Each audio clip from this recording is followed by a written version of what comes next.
Finances and Rewire for Wealth with Kathy Pfeffer-Hahn. Finances and, in conjunction with my company, Capital Coaching, helps people achieve their financial goals through personal, tailored, and attentive financial coaching services. Together, we create a successful financial plan by examining your spending and saving habits, then guiding and educating you to your own personal successes. You can also purchase my workbook, Finances and Your Spending Planner Workbook, at lulu.com or click the link here in the show notes. Coaching services include evaluation of your spending plan, building your savings, financing your retirement, examining your insurance needs, and planning for your individual future goals. Please contact me at capitalcoaching.net to make an appointment for your free consultation. Women are often worried about their ability to manage their finances. This is not limited to women, but it is statistically shown that women invest 48% compared to 68% of the men. Today, I'm going to be sharing a terrific book I read called Rewire for Wealth: 3 Steps Any Women Can Take to Program Their Brain for Financial Success, which is a story of Pfeffer-Hahn, and she was on her own journey to become more capable when it came to educating herself on finances, planning, and investing. There are so many lessons here for us to take away, but I'm going to focus on her story, what she calls kicking the habit, and finally, the wealth connection. The book, Rewire for Wealth, delves into the relationship between the human brain and financial success, asserting that our mindset and beliefs play a crucial role in our financial outcomes. It addresses the unique hurdles and societal conditioning that women often face when it comes to money, offering practical strategies to rewire their brain for wealth creation. In the first step, the author explores the concept of mindset transformation. She helps readers identify and challenge limiting beliefs and self-sabotaging patterns that may be holding them back from achieving financial success. By uncovering deep-seated money beliefs, the book provides effective techniques to reprogram the mind for abundance and financial confidence. The second step focuses on developing a strategic financial plan. The author emphasizes the importance of setting clear financial goals and creating a roadmap to achieve them. Through practical exercises and advice, readers learn how to create a personalized wealth-building strategy, including budgeting, investing, and debt management. The book also emphasizes the significance of financial education and offers resources to expand readers' financial knowledge.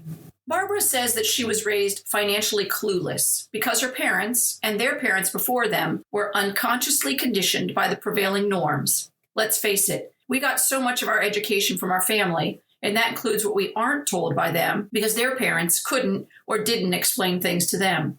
She tells her story of how her husband was a gambler and lost almost all of her money. Once she left them, she began her own financial education so that she could raise her 3 daughters and never feel stupid about money again. Like most of us, she started by reading. She also attended classes to help build her financial skills.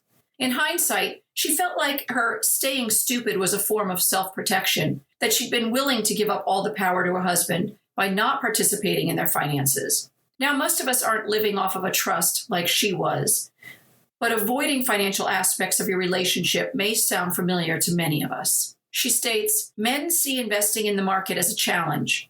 Women see investing as a threat. Since our prehistoric brains were wired for the sole purpose of survival, anytime we feel threatened, our rational brain shuts down, sending us into fight, flight, or freeze mode. That shutting down when confused is an ancient reaction to financial information as well. Women tend to outperform men in the market for these same reasons. They're not as self-assured, so instead of buying and selling stocks, they buy and hold, which, as I have mentioned before, is truly the best strategy for growth over the long haul. And investing should be the long haul for most of us. She believes that confident investments combine psychology, the study of the mind, spirituality, personal finance, or the fundamentals, and neuroscience, study of the brain, to rewire their brains and be successful. In 2015, 80% of the women surveyed said that they were protecting themselves financially. This came from women of all educations and salary brackets. In 2021, Fidelity surveyed women again and found 64% would like to be more active in their finances. The needle is moving. We need to consciously change our brains. Since wealth is often just a part of our habits, again, what you see or what you didn't see as a kid, we need to retrain our brains to make choices that create wealth to grow. The simplest part of savings is leaving it alone. Compound interest is when you are paid interest on your money, but as time passes, you're also paid interest on the interest you've already earned, not just the original amount called the principal. If you put $1,000 in savings, sadly, most women do that and don't invest, then you can earn 2% on that $1,000, and at the end of a year, you'll have $1,020.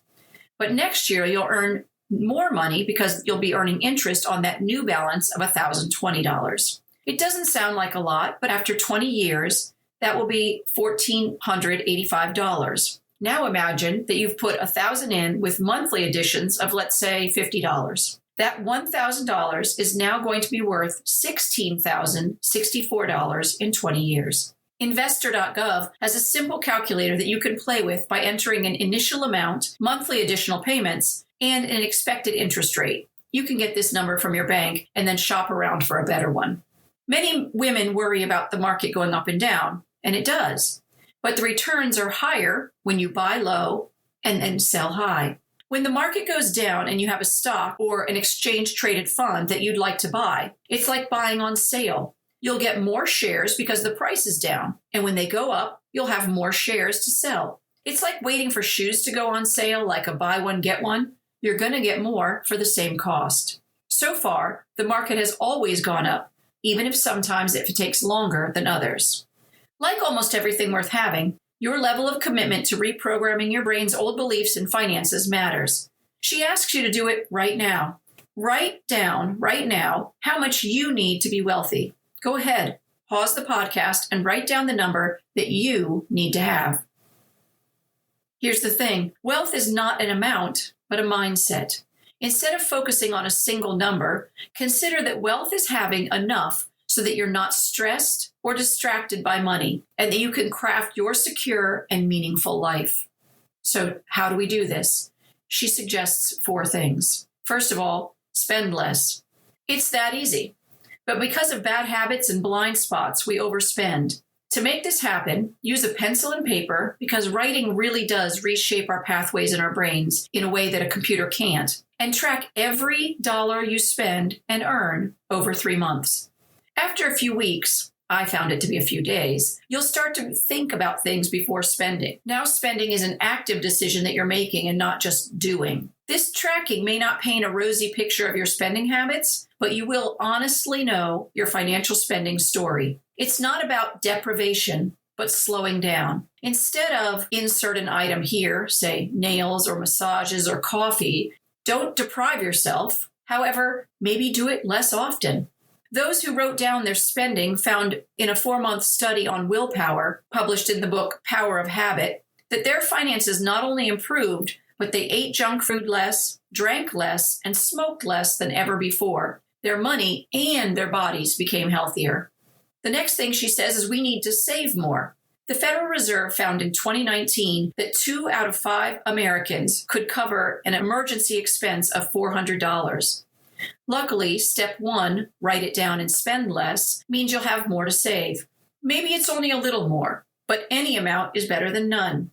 Automating savings that pay yourself first by asking your company or your bank to transfer an amount, you get to decide how much, from each paycheck, then you'll never notice how much you've taken out of your paycheck. My company has a similar option where I can have my paycheck go into multiple accounts when paid, so I never have to move my money or worry about it being enough at the end of the month. With all your savings, start an emergency fund that's not for spending until you're faced with an unexpected bill. ACs break, cars get hit, or maybe your hot water heater leaked into your basement. These are all reasons to bust into this saved emergency money. Try to put 8 to 12 months of needed living expenses in here. This would be available if you lost your job and needed to cover the basics of food and shelter. A new car or vacation plans are not what this is to be used for. But you can open another account and begin funding something specific if that's what you'd like to do. The next step, she says, is invest. This is going to show you how your money will grow and work for you. She says there are only 2 ways to invest, either own or loan. You can own shares of stock. You can loan your money by buying bonds. You can own real estate.